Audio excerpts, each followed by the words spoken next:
ধলেশ্বরী নদীতে ভয়ানকভাবে তলিয়ে যাচ্ছে রেলপথ। চোখের সামনেই রেলপথে বিলীন হওয়ার দৃশ্য ক্যামেরাবন্দি করতে উপচে পড়া মানুষের ভিড় লেগে গেছে।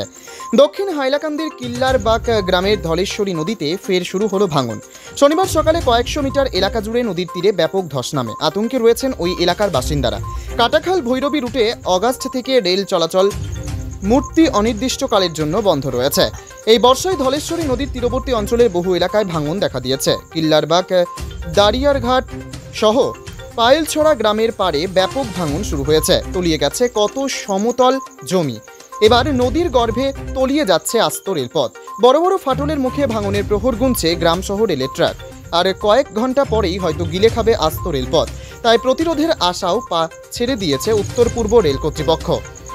গত 2 বছর ধরে ভাঙন রাম প্রতিরোধে রেল কর্তৃপক্ষ কাজ চালিয়ে আসলেও কোনো সাফল্য আসেনি। কাজে অনিয়ম ও গড়িমসির ফলে ভাঙনস্থলে তেমন পরিমাণে কাজ হয়নি। ঠিকাদার কঠিন পরিশ্রমের কাজ কম টাকা দিয়ে মজুরি করাতে গিয়ে কোনো শ্রমিকই পাননি।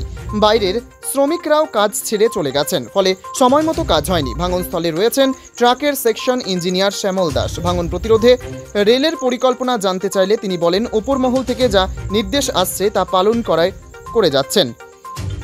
মালিগাঁওয়ে রেলের সদর দপ্তরে রিপোর্ট করা হয়েছে। 1 বছর হয়েছে তিনি এই সেকশনে ট্রাকের দায়িত্বে আছেন, তেমন কিছু জানেন না।